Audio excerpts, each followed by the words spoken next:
안녕하세요. 저는 최명숙이라고 합니다. 전 정말 파렴치 못한 며느리였습니다. 오늘은 돌아가신 시아버님께 사죄하는 마음으로 이 자리에 섰습니다. 아마 많은 분들이 저를 질책하실 거예요. 그 질책도 달게 받겠으니 제발 끝까지 들어주세요. 제가 67세가 된 지금에야 제 잘못이 얼마나 큰지 깨달았거든요. 시작은 지난주 일요일이었어요.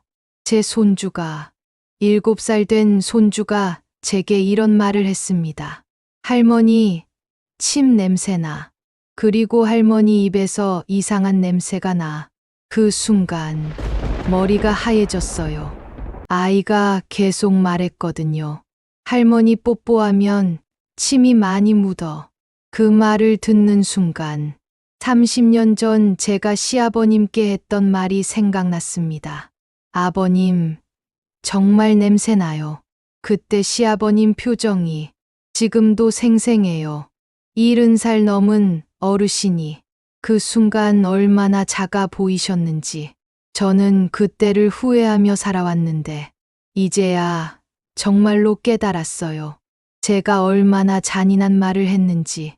자, 처음부터 차근차근 말씀드릴게요. 저는 1956년생이에요. 올해 67세가 됐죠.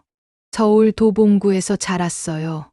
저희 집은 늘 정리정돈이 되어 있었고, 냄새 같은 건 전혀 없었죠. 하지만 제가 초등학교 3학년 때까지는 달랐어요. 사실 저희 아버지도 처음에는 건설 현장에서 일하셨거든요. 그때는 정말 가난했어요. 반지하 단칸방에서 살았고, 아버지는 늘 흙먼지와 시멘트 냄새를 몸에 묻히고 오셨죠. 어느 날 제가 친구들을 집에 데려왔는데 마침 아버지가 일찍 들어오셨어요. 온몸이 시멘트, 가루로 하얗게 되어서 친구들이 코를 막으면서 말했어요. 야, 너네 집 냄새 난다. 너네 아빠 왜 이렇게 더러워? 우리 집 가자. 그렇게 말하면서 다 도망가 버렸어요. 그 후로 친구들이 저를 냄새나는 집딸이라고 불렀어요. 학교에서도 따돌림을 당했고 정말 창피했어요. 그때부터 아버지가 집에 들어오시면 저는 방에 숨었어요. 아빠 냄새 나니까 가까이 오지 마. 그런 말을 했던 것 같아요. 아버지가 얼마나 상처받으셨을지 그때는 몰랐어요. 다행히 아버지가 밤에 공부하셔서 기사 자격증을 따셨고 점점 승진하시면서 우리 형편이 나아졌어요. 중학생 때 도봉구로 이사했고요. 아버지도 깔끔한 정장을 입고 다니셨죠. 그때부터는 정말 다른 삶이었어요. 깨끗하고 향기로운 집, 냄새 하나 없는 완벽한 환경. 그런 환경에서 자라다 보니 저는 냄새에 극도로 예민해졌어요. 조금만 불쾌한 냄새가 나도 참을 수 없었거든요. 대학교 다닐 때도 지하철에서 냄새나는 사람 옆에 앉으면 자리를 옮겼어요. 식당에서도 냄새가 조금만 이상하면 바로 나왔고요. 친구들이 너 너무 예민한 거 아니야? 했지만 저는 그게 당연하다고 생각했어요. 그런 제가 남편을 만났어요. 남편은 정말 깔끔한 사람이었어요. 대학교 동기였는데 학교 근처에 자취를 하며 혼자 살았어요. 늘 단정하고 냄새도 좋았죠. 남편 집안도 저희와 비슷했어요. 처음 남편 집에 갔을 때 깔끔했어요. 하지만 시아버님만은 좀 달랐어요. 시아버님은 공장에서 40년 넘게 일하셨거든요. 처음 뵈었을 때 손이 정말 거칠더라고요. 손톱 밑에는 검은 기름때가 끼어 있었고 손바닥에는 굳은 살이 박혀 있었어요. 그리고 냄새가 났어요. 기름 냄새, 쇳가루 냄새, 그런 것들이 섞인. 처음에는 참았어요. 예의상, 안녕하세요, 아버님. 그렇게 인사하면서도 속으로는 불편했어요. 시아버님이 제 손을 잡으실 때 정말 싫었어요. 거칠고 더러운 손이 제 깨끗한 손을 만지는 게. 하지만 겉으로는 웃으면서 참았죠. 결혼 준비하는 동안에도 계속 그런 일들이 있었어요. 예식장 상담 갈 때 시아버님이 작업복 차림으로 오신 적이 있어요. 상담하는 직원이 시아버님을 보는 시선이 불편하더라고요. 저도 창피했어요. 주변 사람들이 다 쳐다보는 것 같았거든요. 그때 남편에게 말했어요. 아버님께 정장 좀 입으시라고 해. 남편이 난처해하면서 말했어요. 아버지가 정장 입고 계시잖아. 그게 정장이야. 너무 오래된 것 같은데. 결국 시아버님이 새 정장을 사셨어요. 하지만 새 정장을 입어도 뭔가 어색해 보이셨어요. 결혼식 날 더 큰 문제가 있었어요. 시아버님이 제 손을 잡는 순간 정말 참기 힘들었어요. 결혼식 중에도 혼주장갑은 절대 벗지 말라고 말씀드렸어요. 겉으로는 웃고 있었지만 속으로는 빨리 끝나기만을 바랐어요. 신혼 초에는 그럭저럭 참았어요. 시아버님을 자주 만날 일도 없었고 만나더라도 짧은 시간이었으니까. 하지만 아이가 태어나면서 문제가 시작됐어요. 시아버님이 손자를 너무 좋아하셨거든요. 아이를 안아 올리고 뽀뽀하고 무릎에 앉히고 그럴 때마다 저는 불안했어요. 아이에게 냄새가 벨 수도 있어. 거친 손으로 아이가 다칠 수도 있어. 그런 생각들이 계속 들었어요. 처음에는 돌려서 말했어요. 아버님, 아이가 지금 컨디션이 안 좋아서요. 수유 시간이라서, 기저귀 갈아야 해서, 그런 핑계들로 시아버님과 아이를 떼어놨어요. 시아버님은 이해해 주시는 것 같았어요. 그래, 아이 건강이 중요하지. 그렇게 말씀하시면서 아쉬워하시는 표정이셨지만, 하지만 아이가 자라면서 더 힘들어졌어요. 돌이 지나서 걸어 다니기 시작하니까 아이가 시아버님을 찾더라고요. 할아버지. 그러면서 달려가는 아이를 저는 막았어요. 아가, 할아버지는 피곤하셔. 할아버지 대신 엄마랑 놀자. 그런 식으로 계속 막았어요. 시아버님도 눈치를 채셨나 봐요. 점점 아이에게 다가오시지 않으셨어요. 아이가 달려가도 시아버님이 먼저 피하시더라고요. 할아버지는 바빠서 나중에 놀자. 그런 말씀을 하시면서 그때도 저는 그게 당연하다고 생각했어요. 아이를 위해서 당연한 일이라고. 하지만 지금 생각해보면 정말 잔인한 일이었어요. 70살 넘은 어르신이 저 손자를 보고 싶어 하시는데 제가 그걸 막았던 거잖아요. 더 심해진 건 아이가 3살 정도 됐을 때였어요. 그때부터는 아예 노골적으로 막았어요. 시아버님이 아이를 안으려고 하시면 아버님, 손 좀 씻고 안아주세요. 옷 갈아입고 오세요. 샤워하고 오시면 안 될까요? 그런 말들을 했어요. 제 느낌인지 아버님 집에 오기만 하면 다음날 아이가 아픈 것 같았어요. 그리고 나조차도 맡지 못하는 불쾌한 냄새가 아이 몸에서 나지 않을까. 노심초사했어요. 시아버님은 그때마다 조용히 씻으러 가셨어요. 하지만 씻고 오셔도 여전히 냄새가 났어요. 40년 넘게 몸에 밴 냄새가 한 번 씻는다고 없어질 리 없잖아요. 그럴 때마다 저는 속으로 한숨을 쉬었어요. 정말 언제까지 이래야 하나. 아이에게도 말했어요. 아가야, 할아버지랑 놀고 나면 꼭 손 씻어야 해. 할아버지 옷에 너무 비비지 마. 할아버지는 냄새가 나니까 가까이 가면 안 돼. 그런 말들을 지금 생각하면 정말 끔찍한 교육이었어요. 3살짜리 아이에게 할아버지를 피하라고 가르쳤으니까. 하지만 그때는 그게 아이를 위한 일이라고 생각했어요. 아이가 4살 됐을 때 더 큰 사건이 있었어요. 아이가 시아버님을 그림으로 그렸는데 할아버지와 자신 사이에 큰 벽을 그렸더라고요. 이게 뭐야? 엄마가 할아버지랑 나 사이에 벽이 있다고 했잖아. 벽. 응, 냄새 벽이래. 그 말을 듣는 순간 조금 찔렸어요. 내가 너무 심하게 했나? 하지만 그 생각도 잠깐이었어요. 아이를 위해서 어쩔 수 없어.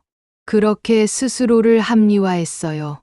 정점은 아이가 5살 됐을 때 추석이었어요. 온 가족이 모여서 차례를 지내는데 아이가 시아버님 옆에 앉고 싶어 했어요. 저는 다른 자리로 데려가려고 했는데 아이가 고집을 부렸거든요. 나는 할아버지 옆에 앉을 거야. 할 수 없이 아이가 시아버님 옆에 앉았어요. 차례를 지내는 동안 아이가 시아버님을 계속 쳐다보고 있었어요. 그리고 갑자기 시아버님 팔을 껴안았어요. 그 순간 저는 참을 수 없었어요. 벌떡 일어나면서 아들에게 소리쳤어요. 할아버지 옆에 가지 말라고 했잖아. 거실이 조용해졌어요. 저는 계속 말했어요. 아버님, 매번 말씀드리고 싶었는데 정말 신경 써주셨으면 좋겠어요. 아이랑 있을 때는 손 좀 잘 씻어주세요. 그 말을 하고 나서 시아버님 표정을 봤어요. 70살 넘은 어르신이 그 순간 얼마나 작아 보이셨는지 눈빛에서 30년 넘게 쌓아온 자존심이 무너지는 게 보였어요. 아이가 시아버님 얼굴을 보면서 물어봤어요. 할아버지, 냄새 나빠? 시아버님이 떨리는 목소리로 대답하셨어요. 아니야. 할아버지가 좀 더러워서 그래. 씻고 올게. 그리고 시아버님은 화장실로 들어가셨어요. 1시간 넘게 나오지 않으셨어요. 나중에 들어보니 손톱 브러시로 손톱 밑까지 박박 긁으셨다고 하더라고요. 비누를 3번이나 발라서 손이 빨갛게 됐다고. 그날 밤 시어머님이 저를 불러서 말씀하셨어요. 며느리야, 오늘 너무 심했다. 네, 아버지가 얼마나 상처받으셨을지 생각해봐. 하지만 저는 끝까지 제 주장을 굽히지 않았어요. 어머니, 아이 건강이 먼저예요. 정말 냄새가 심해서 참을 수가 없었어요. 아이가 어린데 이런 환경에서 자라면 안 되잖아요. 시어머님이 한숨을 쉬시면서 말씀하셨어요. 40년 넘게 우리 가족을 위해 일하신 분인데, 하지만 저는 듣지 않았어요. 그 후로 시아버님이 정말 달라지셨어요. 아이가 다가가면 시아버님이 먼저 피하셨어요. 할아버지, 안아줘. 아니야. 할아버지 손 더러워. 나중에 그런 말씀을 하시면서 저는 그게 다행이라고 생각했어요. 이제야 정신을 차리셨구나. 정말 인간답지 못한 생각이었어요. 시아버님은 그 후로 집에서도 구석진 곳에만 계셨어요. 아이와 같은 공간에 있지 않으려고 늘 피해 다니셨고, 저는 그런 시아버님을 보면서도 별로 미안하지 않았어요. 오히려 이제 편해졌다고 생각했어요.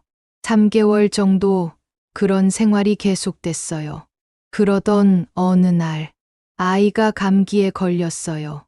열이 39도까지 올라가서 저는 정말 당황했어요. 병원에 갔는데도 열이 떨어지지 않았고 저는 밤새 간병했어요. 이틀째 되는 날 제가 완전히 지쳐서 쓰러질 것 같았어요.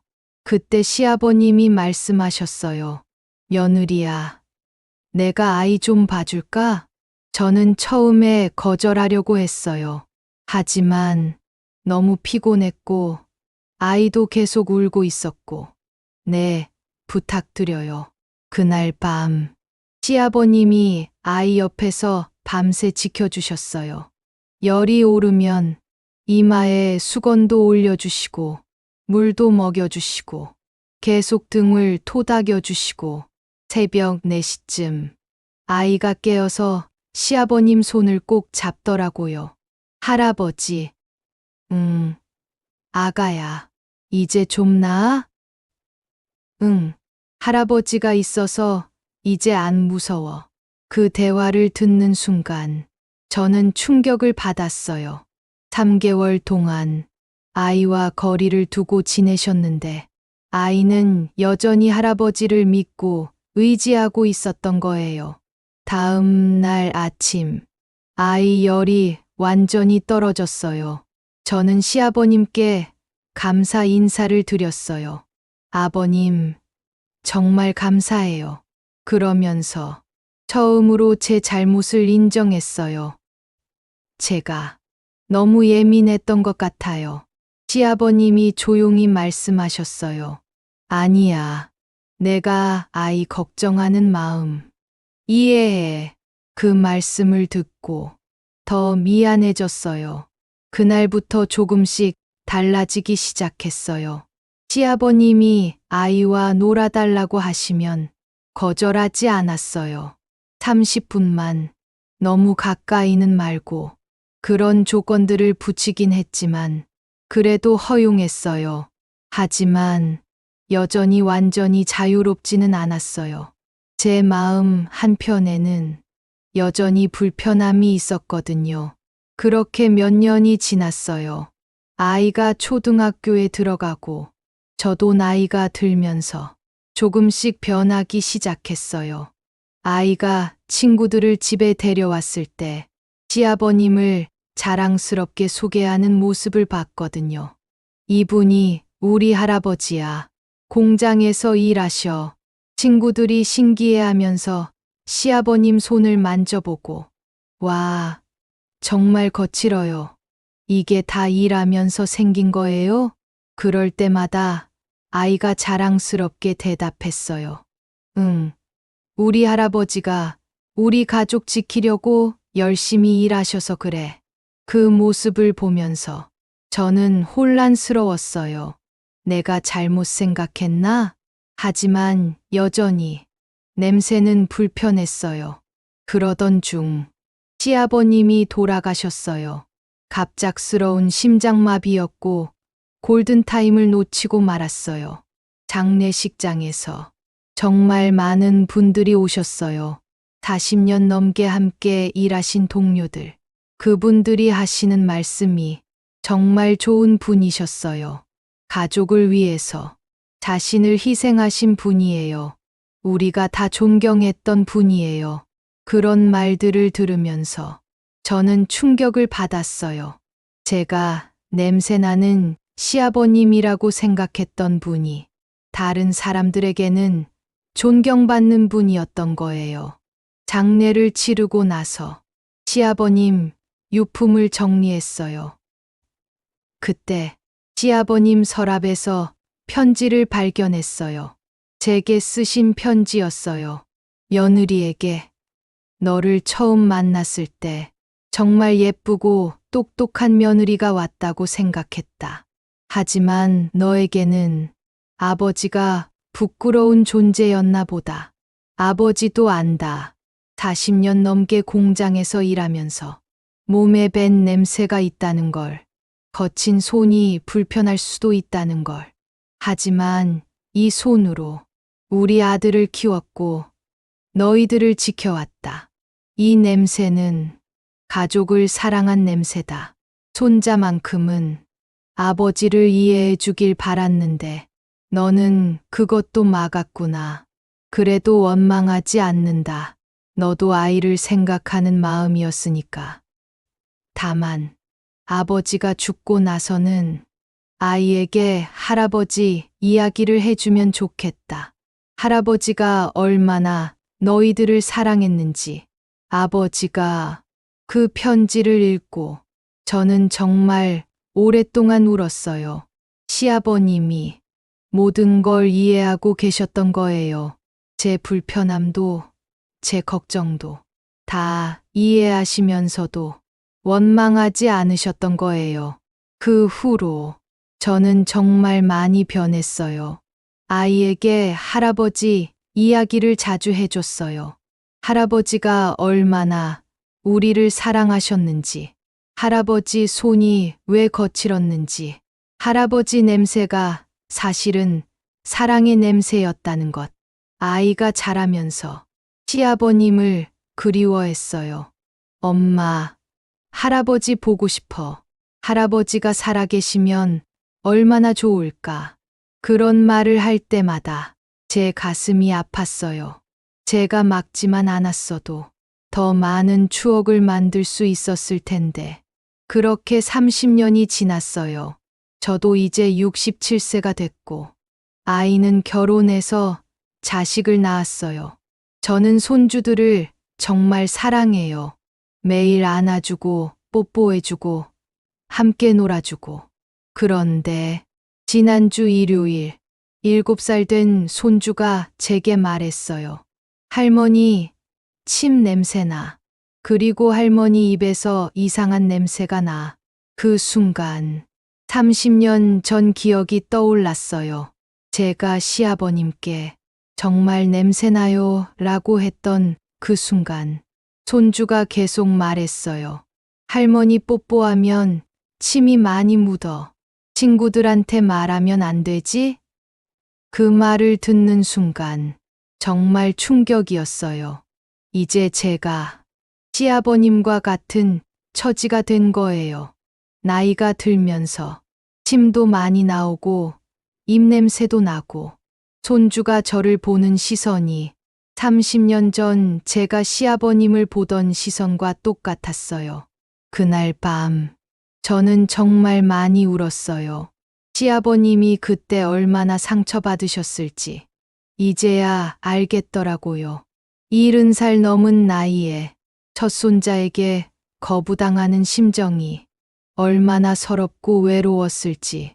다음 날부터 저는 달라졌어요. 거울을 보면서 시아버님 생각을 했어요. 아버님도 이런 기분이셨을까? 손주가 저를 피할 때마다 시아버님이 떠올랐어요. 제가 시아버님과 손자 사이를 막았던 그 순간들이 얼마나 잔인한 일이었는지 이제 와서 정말 후회되는데 시아버님은 이미 돌아가셨어요. 사과할 기회도 없어요. 그래서 오늘 이 자리에 나왔어요. 시아버님께 사죄하는 마음으로, 그리고 저와 같은 실수를 하는 사람이 더 이상 없었으면 하는 마음으로. 여러분, 저는 정말 잘못했어요. 시아버님의 냄새가 사실은 사랑의 냄새였다는 걸, 거친 손이 사실은 가족을 지킨 손이었다는 걸 너무 늦게 깨달았어요. 지금 생각해보면 제가 어린 시절 받은 상처가 문제였어요. 아버지 때문에 친구들한테 놀림받았던 그 기억이 저를 지배했던 거예요. 그래서 제 아이만큼은 그런 일을 겪게 하고 싶지 않았어요. 하지만 그 과정에서 시아버님께 너무 큰 상처를 드렸어요. 더 큰 문제는 제가 아이에게 잘못된 가치관을 심어줬다는 거예요. 냄새나는 사람은 피해야 해. 더러운 일 하는 사람은 격이 다른 거야. 그런 생각을 아이 마음에 심어줬어요.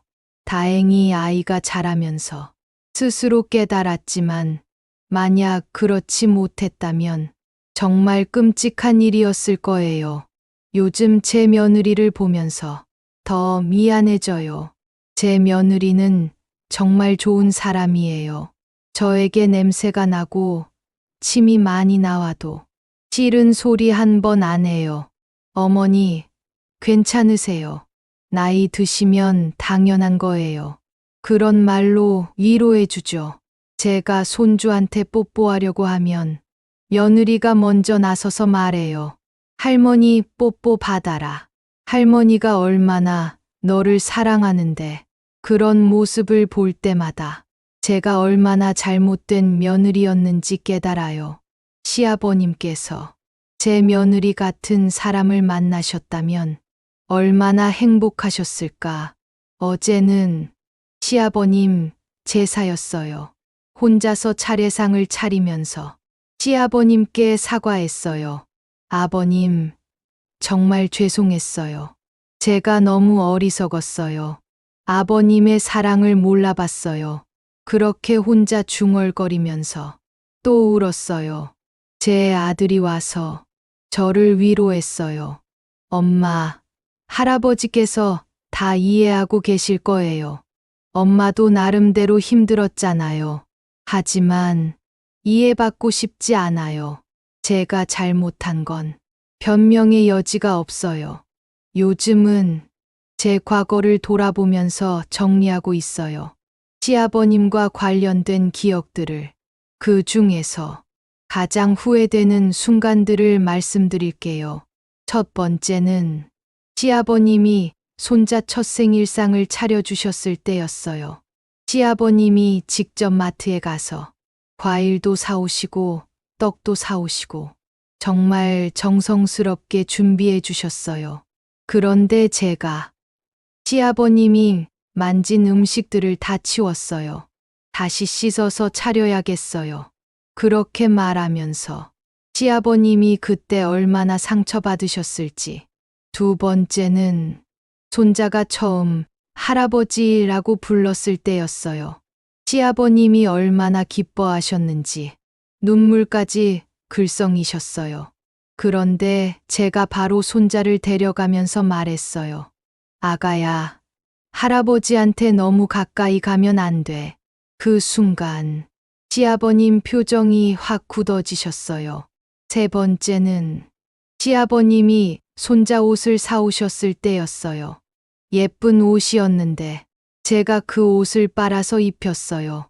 혹시 냄새가 벨 수도 있으니까. 그런 말을 하면서 지금 생각하면 정말 잔인한 일들이었어요. 네 번째는 손자가 시아버님 무릎에 앉아서 책을 읽고 있을 때였어요. 정말 평화로운 모습이었는데 제가 끼어들었어요. 아가야, 할머니랑 읽자. 할아버지는 피곤하셔. 그렇게 말하면서 손자를 데려갔어요. 시아버님이 그때 혼자 앉아 계시던 모습이 지금도 생생해요.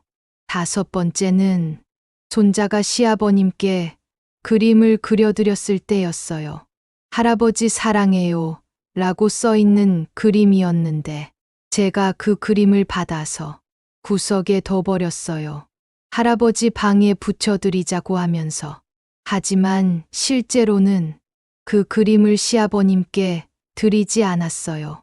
시아버님이 그 그림을 못 보셨다는 게 지금도 가슴 아파요. 여섯 번째는 시아버님이 감기에 걸리셨을 때였어요. 기침을 하시니까 저는 더 신경질적으로 반응했어요. 아버님, 아이한테 옮으면 안 되니까 좀 떨어져 계세요. 감기로 고생하고 계시는데 그런 말을 했어요. 일곱 번째는 손자가 시아버님 안경을 만지작거릴 때였어요. 아가야, 그거 더러우니까 만지지 마. 그런 말을 했어요. 시아버님이 매일 닦아서 깨끗하게 관리하시는 안경인데. 여덟 번째는 시아버님이 손자와 놀이터에 가자고 하셨을 때였어요. 아버님이 가시면 다른 부모들이 이상하게 볼 것 같아요. 그런 말을 했어요. 정말 인간 이하의 말이었어요. 9번째는 손자가 시아버님 손을 잡고 걷고 싶어 했을 때였어요. 아가야, 할아버지 손 거칠어서 다칠 수 있어. 그런 말로 막았어요. 마지막 10번째는 그 추석날이었어요. 정말 평생 후회할 일이었어요. 이런 일들을 하나하나 떠올릴 때마다 제 자신이 너무 싫어져요. 어떻게 이렇게 잔인할 수 있었을까? 시아버님은 그 모든 일들을 참고 견디셨어요. 한 번도 저에게 화를 내지 않으셨어요. 며느리 말이 맞다. 아이를 위해서 그러는 거다. 그렇게 이해해 주셨어요. 하지만 제가 지금 그 나이가 되어 보니 알겠어요.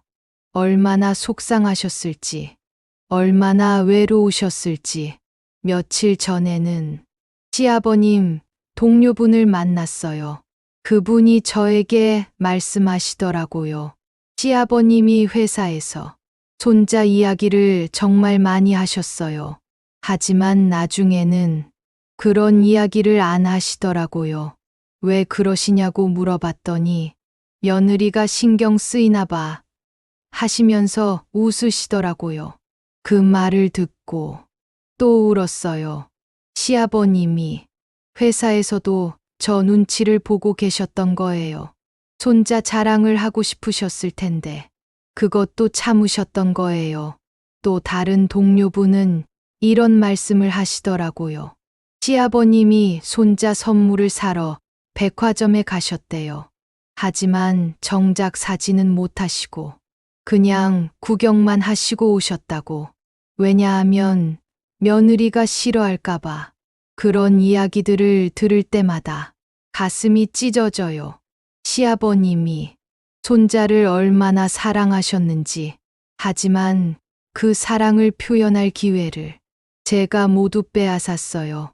요즘 제 손주를 보면서 더 생각이 많아져요. 만약 제 며느리가 저에게 같은 말을 한다면, 어머니, 정말 냄새 나요.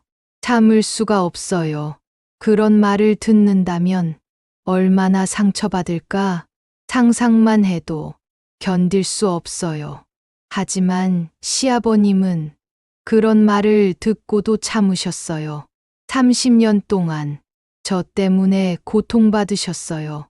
어떤 날은 꿈에서 시아버님을 만나요. 꿈에서 시아버님께 사과하면 시아버님이 말씀하세요. 괜찮다. 이제 다 지난 일이다. 하지만 깨고 나면 더 슬퍼져요. 정말 괜찮으실까? 정말 용서하셨을까? 얼마 전에는 제 며느리와 진지한 대화를 나눴어요. 제 과거 이야기를 다 털어놨어요. 어머님이 시아버님께 그렇게 하셨어요? 며느리가 깜짝 놀라더라고요. 네, 정말 잘못했어요. 그럼 지금 제가 어머니께 그런 말을 한다면 정말 상처받으실 거예요. 며느리가 제 손을 잡으면서 말했어요. 어머니, 과거는 바꿀 수 없어도 지금부터라도 다르게 사시면 돼요. 시아버지께서도 어머니가 깨달으시길 바라셨을 거예요. 그 말에 조금 위로가 됐어요. 지금이라도 달라질 수 있다면. 그래서 요즘은 제가 할 수 있는 일들을 찾고 있어요. 먼저 제 손주들에게 시아버님 이야기를 더 많이 해주고 있어요. 증조할아버지가 얼마나 훌륭한 분이셨는지, 우리가 지금 이렇게 살 수 있는 게 다 증조할아버지 덕분이라는 것. 손주들이 시아버님을 그리워하게 만들고 싶어요. 두 번째로, 시아버님과 비슷한 처지의 어르신들을 돕고 있어요. 혼자 사시는 할아버지들, 자녀들에게 소외받는 어르신들, 그분들께 조금이나마 도움이 되고 싶어요. 세 번째로, 며느리 교육을 하고 있어요.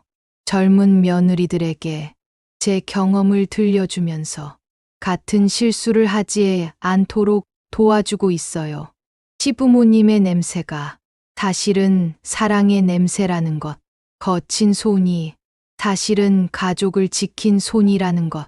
그런 것들을 알려주고 있어요. 네 번째로 제 아들에게도 당부했어요. 너는 절대 아버지 같은 서러움을 당하지 마라. 며느리가 불편해하더라도 당당하게 살아라. 내가 흘린 땀이 부끄러운 게 아니라는 걸 알아라. 마지막으로 시아버님께 편지를 쓰고 있어요. 매일 한 통씩 사과의 편지를. 물론 받으실 수는 없지만 제 마음을 정리하는데 도움이 돼요. 오늘도 편지를 썼어요. 아버님께. 오늘도 아버님께 사과드립니다. 제가 얼마나 어리석었는지 이제야 깨달았어요. 아버님의 냄새가 저에게는 불편했지만 손자에게는 할아버지의 냄새였어요. 사랑의 냄새였어요. 아버님의 거친 손이 저에게는 싫었지만 그 손으로 우리 가족을 지켜주셨어요. 제가 그걸 몰라봤어요. 제 편견이, 제 어린 시절 상처가 아버님께 더 큰 상처를 드렸어요. 정말 죄송합니다. 하늘에서라도 아버님이 편히 쉬시길 바라요. 그리고 언젠가 만나 뵐 때 용서해 주세요. 며느리 올림. 이런 편지들을 매일 쓰고 있어요. 언젠가는 시아버님께 직접 전해드릴 수 있는 날이 올까요? 여러분, 제가 오늘 이 이야기를 하는 이유는 저와 같은 실수를 하는 분들이 더 이상 없었으면 해서예요. 지금 시부모님과 갈등을 겪고 계신 며느리분들, 한번 생각해 보세요. 정말 그분들이 싫은 건지, 아니면 제 편견 때문인지, 시부모님의 냄새나 모습이 불편하다고 해서 그분들의 사랑까지 거부하지는 마세요. 그분들이 지금까지 얼마나 고생하셨는지, 그 거친 손으로, 냄새나는 몸으로, 가족을 위해 얼마나 헌신하셨는지 생각해 보세요. 그리고 시부모님들께는 이런 말씀을 드리고 싶어요. 며느리가 불편해해도 너무 상처받지 마세요. 며느리도 아직 어린 사람이에요. 나이가 들면 언젠가는 깨달을 거예요. 저처럼 늦게라도 깨달을 거예요. 그때까지 참고 기다려주세요. 그리고 손주들만큼은 포기하지 마세요. 아이들은 진짜 사랑을 알아봐요. 할아버지, 할머니의 진심을 반드시 느낄 거예요. 마지막으로 제 아들과 며느리에게도 말하고 싶어요. 엄마가 정말 잘못했어. 시아버지께 너무 큰 상처를 드렸어. 너희들은 절대 그런 일이 없었으면 좋겠어. 서로 이해하고 배려하면서 살아가길 바라. 그리고 제 손주들에게도 할머니가 예전에 증조할아버지께 못되게 굴었어. 하지만 지금은 정말 후회하고 있어. 너희들은 할머니처럼 살지 마. 어른들을 존경하고 사랑하는 아이들이 되길 바라. 오늘 정말 용기를 내서 이 자리에 섰어요. 부끄럽고 창피하지만 제 잘못을 인정하고 사과하고 싶었어요. 혹시 저를 질책하고 싶으신 분들이 계시면 얼마든지 그러세요. 저는 모든 비난을 달게 받겠어요. 하지만 이 이야기가 누군가에게는 도움이 됐으면 좋겠어요. 가족의 소중함을 깨닫는 계기가 됐으면 좋겠어요. 아버님, 정말 죄송했어요. 하늘에서 편히 쉬세요. 며느리가 이제라도 철이 들었어요. 너무 늦었지만 정말 사랑했다고, 정말 고마웠다고 전해드리고 싶어요. 그리고 여러분, 가족의 냄새는 사랑의 냄새예요. 거친 손은 사랑의 손이에요. 그걸 잊지 마세요. 저처럼 늦게 후회하지 마시고 지금부터라도 가족을 더 사랑해 주세요. 긴 이야기 들어주셔서 고맙습니다. 제가 살아있는 동안은 계속 참회하며 살겠어요. 그리고 다른 가족들이 행복하게 지낼 수 있도록 조금이라도 도움이 되겠어요. 감사합니다.